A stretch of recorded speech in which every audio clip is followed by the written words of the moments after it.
जय हिंद। आज मैं अपनी वीडियो की शुरुआत राम राम न कह के जय हिंद करके बोलूँगा।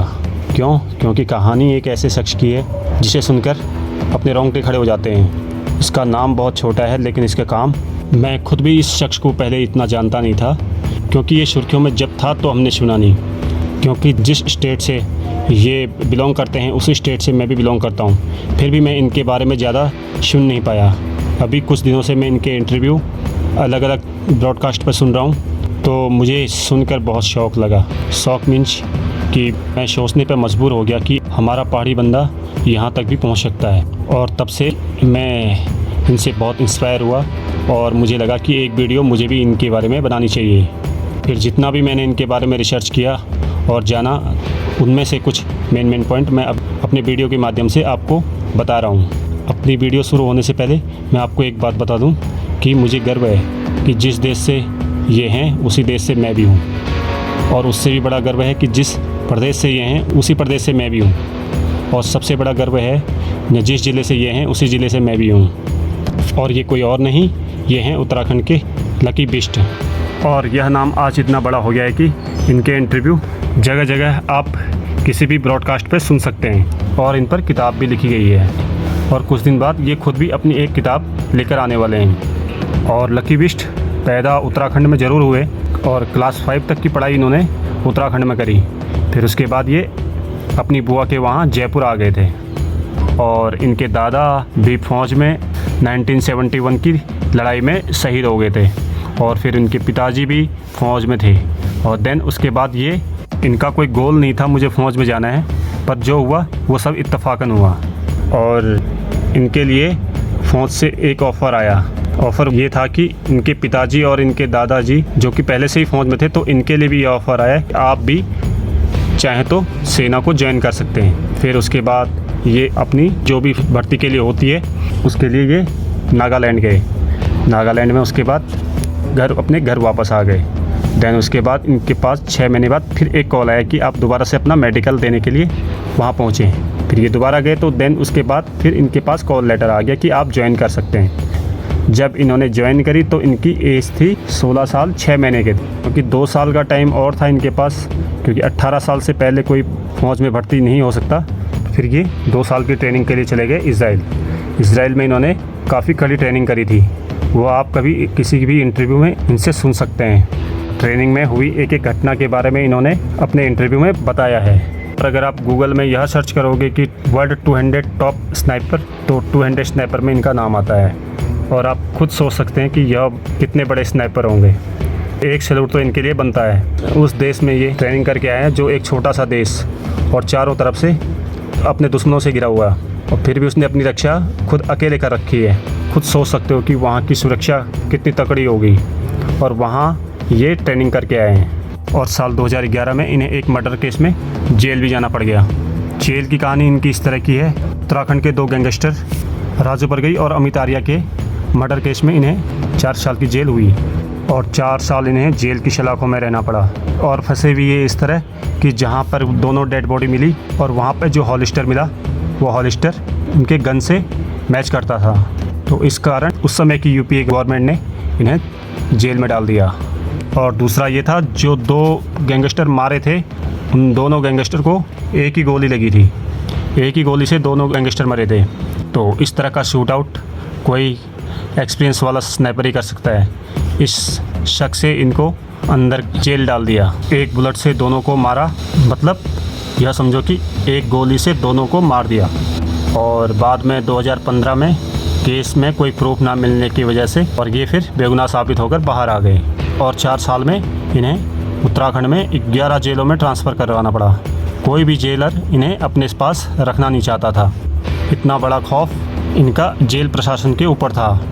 जेल की भी कहानी इन्होंने एक अपने इंटरव्यू में बताई है, वो मैं आपको यहाँ पर बताता हूँ कि इन्होंने क्या बताया है। एक जेल में जब ये पहुँचे तो वहाँ का कांस्टेबल इनके पास आया और बोला कि आपको सुपरिटेंडेंट साहब बुला रहे हैं। और ये गए उनके पास, और वहाँ देखा तो एक बड़े साहब बैठे हुए थे, और साहब ने इनको बोला कि आपको यहाँ पे मेरे तरीके से रहना होगा, क्योंकि यहाँ पर मेरा हुक्म चलता है, और अगर आप मेरे तरीके से ना चले तो आपको पता भी है कि यहाँ पे भगदड़ भी होती है, और एक बार जो भगदड़ होती है उस भगदड़ में करीब 3-4 लोग एक साथ मर भी जाते हैं। तो कहकर फिर उन्होंने इनसे बोला आपको कुछ अगर बोलना है तो आप बताएं, और बोला कि यहाँ पे आपको डिसिप्लिन से रहना होगा, यहाँ पर मेरा कानून चलता है। और ये समझ गए कि ये मेरे को एक तरह से थ्रेट मिल रहा है, और इन्हें भी लगा कि मुझे जवाब तो देना पड़ेगा इनको। और इन्होंने जवाब किस तरीके से दिया वो मैं आपको बताता हूँ, जो इन्होंने अपनी इंटरव्यू में खुद बताया। इन्होंने उस सुपरिटेंडेंट को बोला कि सर आप मुझे एक बात बताएं कि एक इंसान को मरने में कितना टाइम लग सकता है। मुश्किल से 1 मिनट, आधा मिनट या फिर 15 सेकंड। अगर किसी का गला भी दबाया जाए तो मुश्किल से वो 15 या 20 सेकंड तो लेगा ही लेगा मरने में। और मैं अपनी ताकत के बारे में बताऊं, मैं 3 सेकंड में एक आदमी को मार सकता हूं। मुझे एक आदमी को मारने में मुश्किल से 3 सेकंड से भी ज़्यादा का टाइम नहीं लगेगा। और अगर इस तरह से यहाँ अगर कोई मर जाए, आप ये भी सोच लो 302 के जुर्म में आप भी अंदर जाओगे। और इस तरह से इन्होंने अपने इज़राइल में हुए ट्रेनिंग के दौरान बड़ी इंटरेस्टिंग बात भी बताई। वो बात भी मैं आपको अपने वीडियो के माध्यम से बता रहा हूँ। और बात वो ये है कि जब कभी भी ये लोग ट्रेनिंग में जाते हैं तो सबसे पहले इनका चेकअप होता है, कौन जवान कितना मजबूत है या कौन जवान कितना कमज़ोर है। हर तरह से चेकअप होता है, हेल्थ चेकअप। जो जितना मजबूत है उसको 100%, और जो जितना कमज़ोर है उसको 40%, 30% समथिंग। और मज़े की बात यह है, ट्रेनिंग के दौरान होता यह है कि जो 100% वाला बंदा होगा उसके साथ 40% या उसके आसपास के बंदे को उसके साथ थमा दिया जाता है कि भाई ट्रेनिंग में कोई भी टास्क होगा तू तो करेगा ही करेगा, साथ में इसको भी करवाएगा या इसको लेके आएगा। और जब तक ये उस टास्क को पूरा ना करे तब तक 100% वाला उसमें पास नहीं माना जाएगा। जब तक 40% वाला उसमें पास ना हो तब तक 100% वाला उसमें पास नहीं माना जाएगा। और उस 40% वाले को पास करने की सारी जिम्मेदारी उस 100% वाले के ऊपर है। जैसे मान लो इनकी रनिंग होती है, रनिंग में 40% वाला भी दौड़ रहा है और 100% वाला भी दौड़ रहा है। अगर 100% वाला दौड़ रहा है और 40% वाला आधे में से बोलता है कि भाई मैं तो नहीं दौड़ पाऊँगा, अब तुम जाओ, मैं नहीं आ पाऊँगा, तो वो 100% वाले की ज़िम्मेदारी है कि वो किसी भी तरह से धक्के मार के या लात मार के या खींच के जैसे भी हो या कंधे में उठा के उसको लेकर आएगा। और अगर उसको वो लेकर नहीं आया तो समझो इसके पॉइंट कटेंगे। और एक दिन की कितनी ख़तरनाक ट्रेन से इन्हें गुजरना पड़ता है वो इन्होंने सब अपने इंटरव्यू में बताया है।